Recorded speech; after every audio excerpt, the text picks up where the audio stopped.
Welcome to another episode of Tinkerine Experiments. We are going to be revisiting hydro dipping today. Instead of just spraying paint into a bucket of water, we will be using a dip kit via hydrographic film. We also have a guest with us today on our set.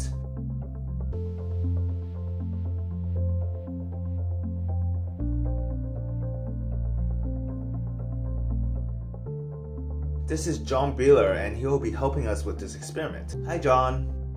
This dip kit right here is kindly provided by John as well, and this comes with all the necessary items needed when hydro dipping your PLA parts. And here we have a camouflage film which we will be using for our experiment. According to the instructions, to start we will need to measure the amount of film we need, so let's put this print down and measure it. Afterwards, use some masking tape and mark the area and then cut it out.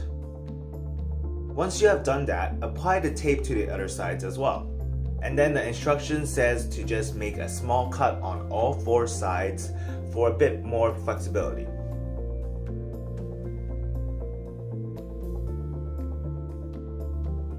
Now we are ready for some action. We take the film and then we set it into the water for 60 seconds.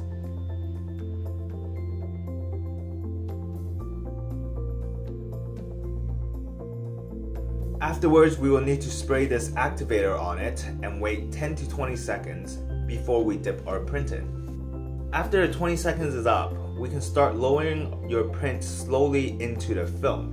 Once you start, don't hesitate and just keep going on. If you pull back out, you may tear the actual film itself. Afterwards, wiggle your print like the previous hydro dipping video that we did, so that the other bits of film don't get stuck on your PLA model when you pull your print back out.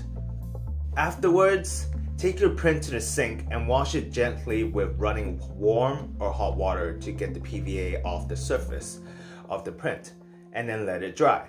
If your PLA model still looks glossy afterwards, repeat the process because there is still a bit of PVA on the film and you want to wash all of that off. Let's try another print, this time a slightly smaller one.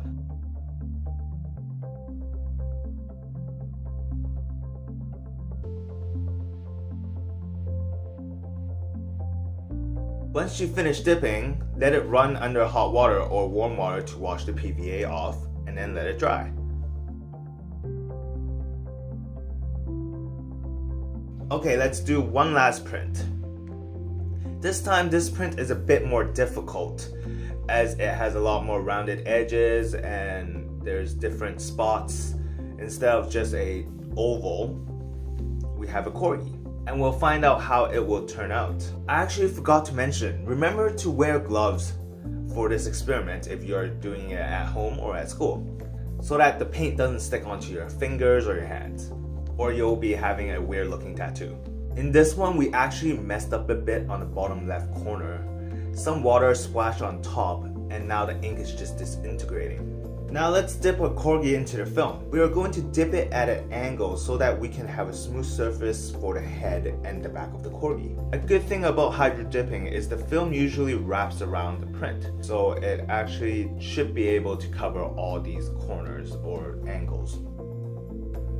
Well, here are the prints after washing and drying. We left it overnight to dry just in case. The black one looks awesome in my opinion. It looks like it's stuck on very well to the PLA. The corgi on the other side looks good too, but when you look at it closely, there are some spots in between. I guess maybe we took a bit too long before we dipped it and it dissolved into the water. The instructions suggest a top coat afterwards to seal it so it's scratch proof and it doesn't come off as easily, but we'll just leave it at this for now. Well, there we have it. We tried post-processing with hydrographic film and it turned out very well. We can do some practicing to perfect our techniques, but I would say we still did a pretty good job for our first time. I think this is a relatively easy and fun way to customize your prints.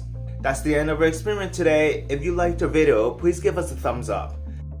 And if you did not, then a thumbs down below. Remember to subscribe and comment on what experiments you would like to see in the future.